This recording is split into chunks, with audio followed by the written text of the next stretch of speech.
Hi everyone, it's Todd Kading with Leaf House Financial Advisors. It's January 10th, 2011. This is my first message of the new year, so Happy New Year everybody. Hope it was a good time. Not too good, I hope, but not too many libations. But I wanted to discuss a topic that is kind of near and dear to my heart, and that is your employer retirement plans, your 401ks, and other retirement plans that are offered through employers. So let's talk about 5 concepts that are what some people would call secrets of the 401k world, things that participants don't necessarily know that maybe they should know about. The first thing is that sometimes, not all the time, but sometimes your employer doesn't really understand what they've gotten into when they started the 401k or the other retirement plan for the employees. What they got into is that they are a fiduciary with personal liability in the event of claims against the plan if it's shown that they haven't done their fiduciary duty. So what that means is they need to make every decision involved in the retirement plan based on what's in the best interest of the plan participants. They can't take anything else into account. They can't take into account that it's their friend that set up the retirement plan. They can't take into account that it's their insurance person that they've worked with for years. They need to have a methodology and a system to show that they've picked a provider of plan services that meets with the highest levels of needs for the plan. So that's number one. Number two is that your retirement plan isn't always cheap. We see people with 401ks with exceedingly high expense ratios that are charged to the plan participants.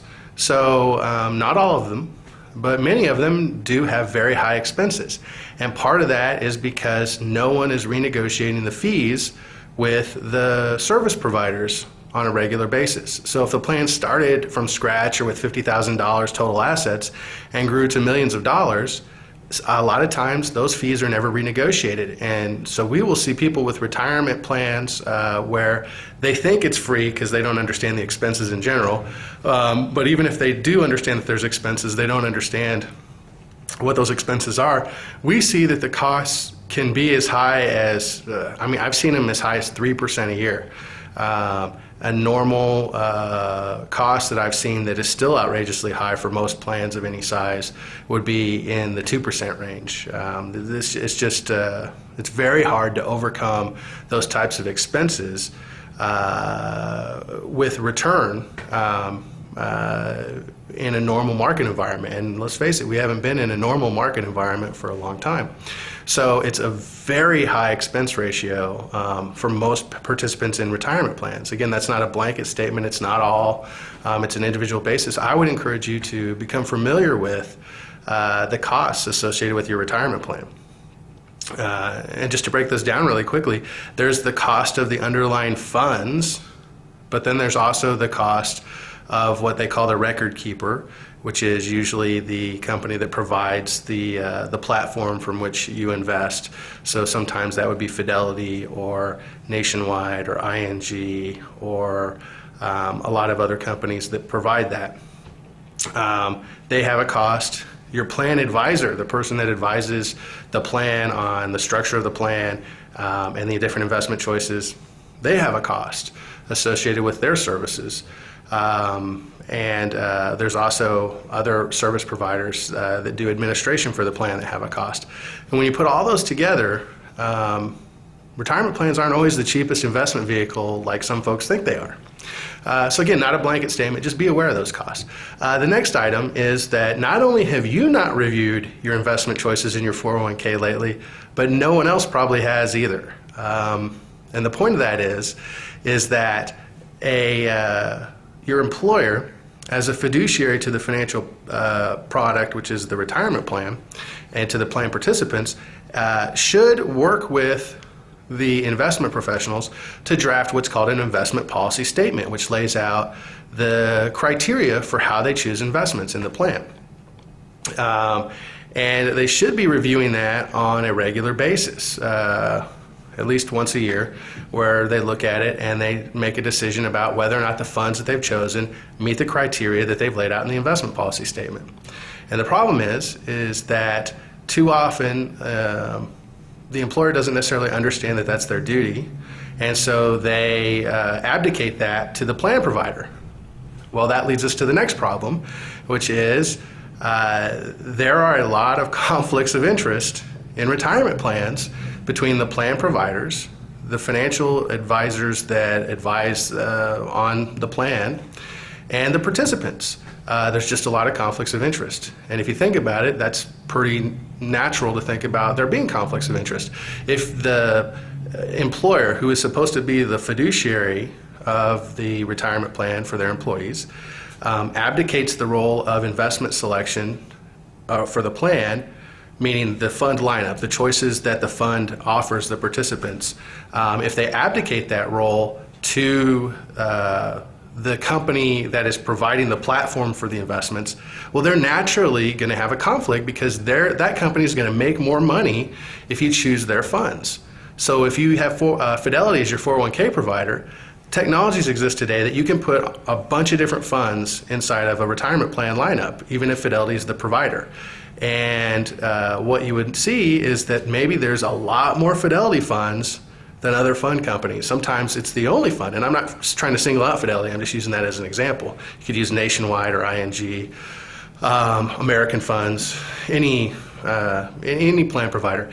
If you see that most of the funds are from one provider or from one fund company, and that fund company tends to be the provider of the plan, well, there's potential conflicts of interest there, because what are the odds that one fund family has the best choice in every category?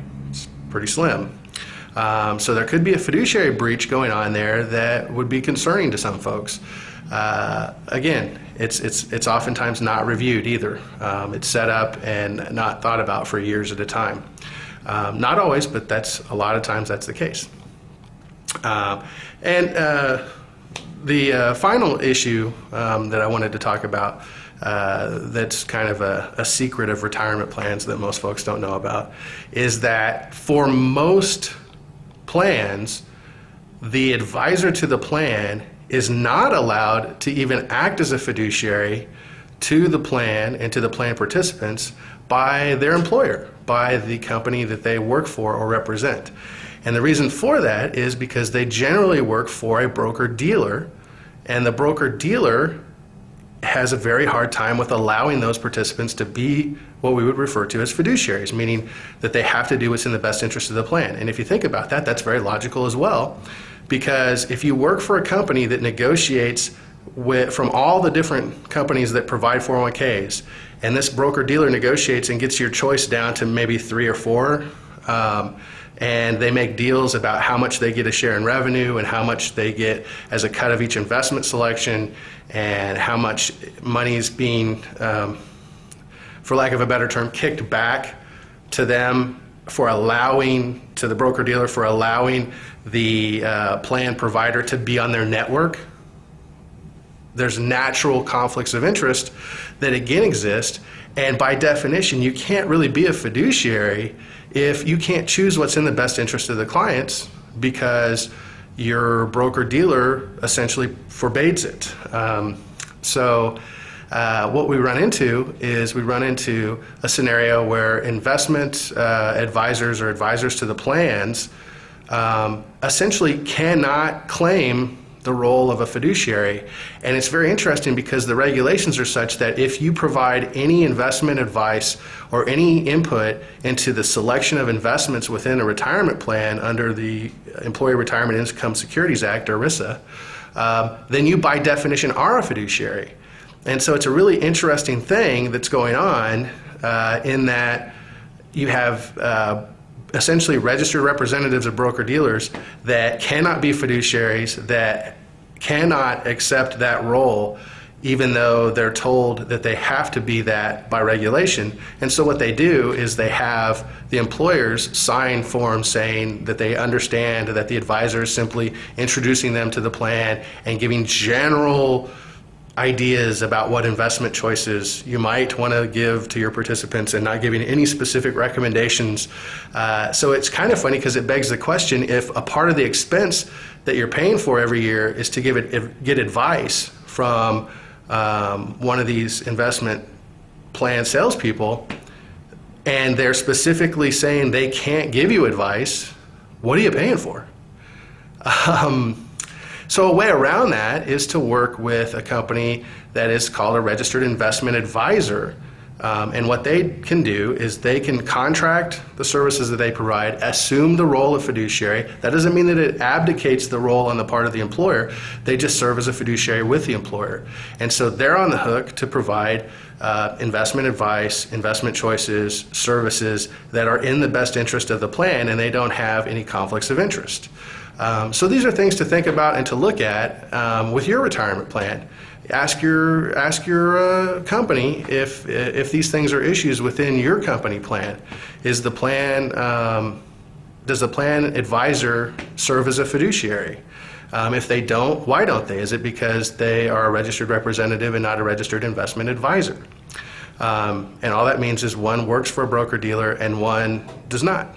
There's some other distinctions we can get into. But we'll talk about those later. But just keep in mind that one of the biggest assets that people have in regard to their retirement and their financial life is their employer retirement plan. And so you need to be cognizant of everything going on with it and realize that it's your job to keep on top of it, even though your employer is supposed to serve as a fiduciary for you. So hopefully that was helpful. I'm happy to answer any questions or any issues that you might have with that or any topic that we talk about. And I look forward to addressing you again next week or the week after on a new concept. Have fun.